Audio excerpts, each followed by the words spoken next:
Good morning. This is another great day to carry on exploring the legend and myths of the South Seas.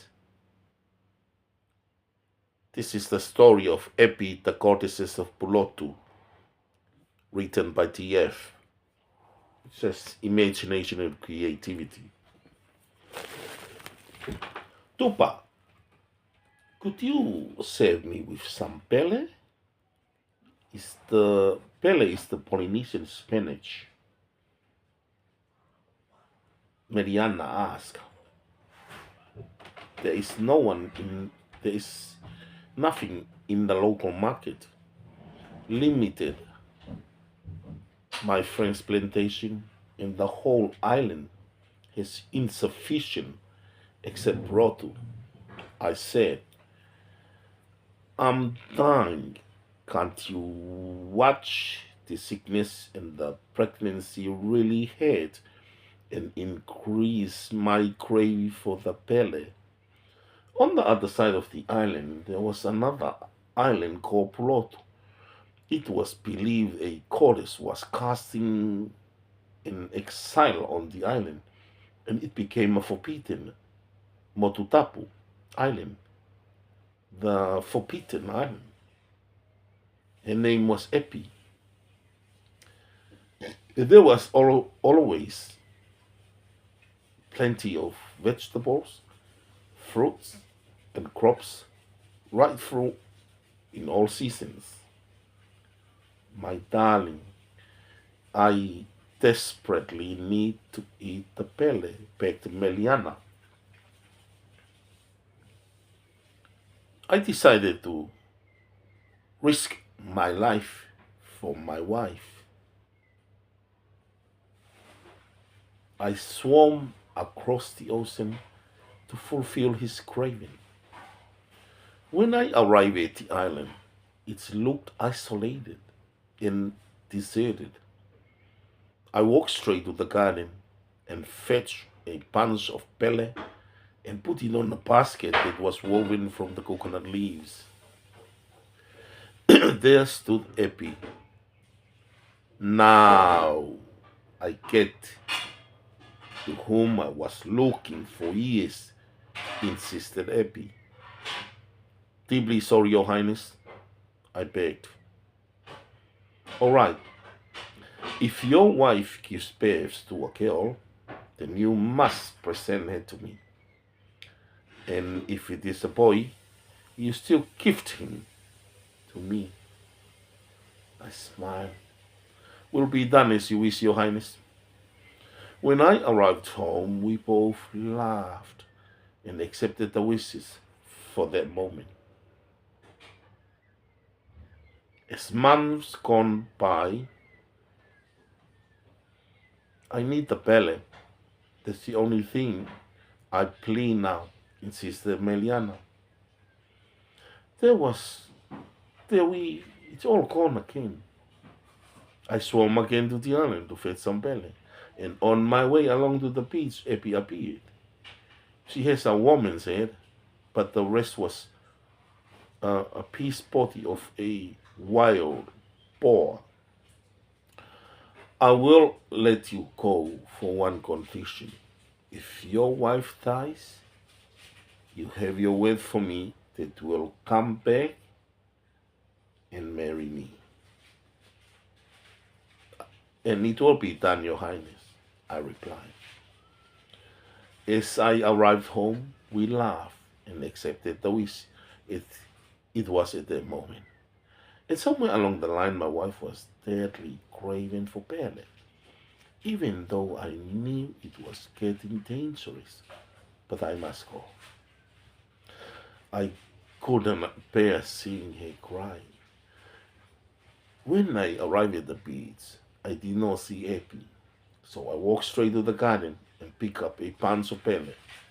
Before I left, dance with me before you go. Epi insisted.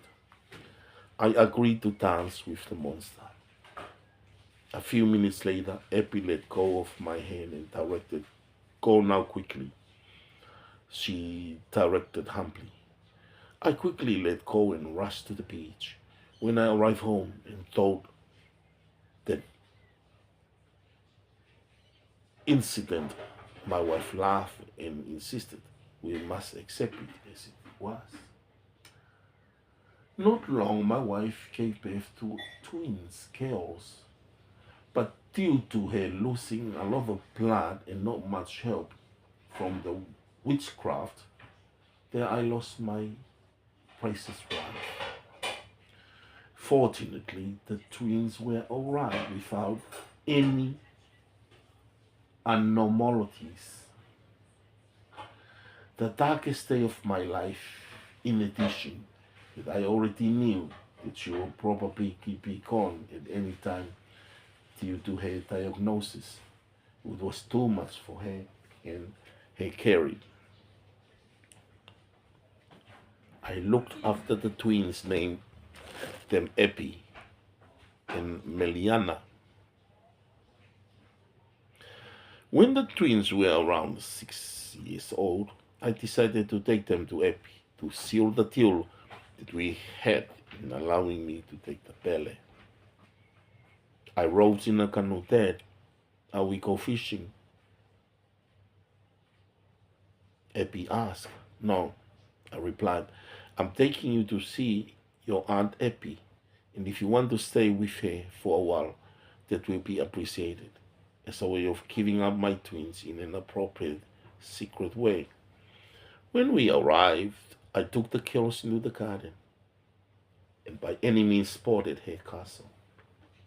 We went inside the castle, and there sat and smiled 4 women: Epi the beast, a beautiful young girl, an older woman with golden necklace, and lastly a mystery woman similar to a ghost woman. They all smiled at us. "Which one is Auntie Epi?" Meliana asked. I smiled and walked straight to Epi, the beast, and kissed her. At that time, all the women turned and escaped quickly to a secret room. Then the young girl came. "I'm Epi," she said. "I'm sorry. I want to see Epi." Then she smiled and went away. The other monster came. "I'm Epi," she said, the same voice. "Sorry, I want to see Epi." And she smiled and slowly vanished. Not long, the rich woman came. "I'm Epi," she humbly acknowledges. "I'm sorry, I need to see Epi." She turned around and went away. A few minutes later, Epi came. I ran to her and hugged her. "These are my twins, Epi and Meliana." "I'm not Epi." She turned around, smiled, and went away. "Dad, where is Auntie Epi?" they whispered. The twins seemed to guess the missing puzzle and have no idea what happened. Not long, the young girl came and kissed the girls and kissed me. "Let's sit down and have a family conversation." She explained to us how she has cast a spell and became a priest until she has a chance to chance with a young man, and then the spell will break. I was looking at her with the most amazing of look. Epi continued. "The last time you came, the spell was broken. The moment you left, I changed back to my young human form. All these women you said were my shadows. I wanted to put an experiment to prove which person you represent. A person who fell for beauty, greedy for riches, or greedy for power and authority. And then I realized you have a heart of a great king." I cried and jumped on her and kissed her. We got married and lived in Pulotu with our twins, Epi. Epi did not reveal the whole truth, and she kept it as a silent voice. Things were so magnificent for many years, as though we were on the other side of paradise, until a sudden change in the peculiar of our relationship. I did not comprehend that the twins and Epi were pleased. The secret was Epi is one time a piece and another time Meliana, the same person who was Meliana and again Epi. She pretended to die and then escaped to Pulotu and waited for me. The twins understood all from an incredibly young age that Meliana and Epi was the mother.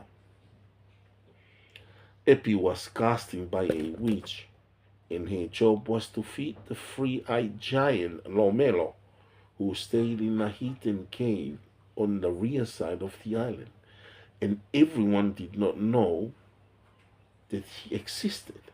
Her job was to kidnap a human, caught a crawling animal, and a flying bird, and a pick a fish.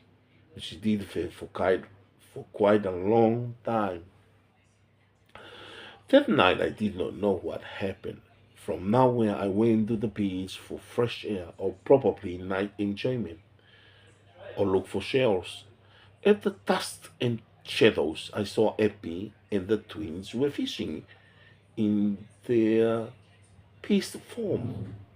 And when they got a last fish, they hurried to the cave in their peace form. With 4, 6, and not long.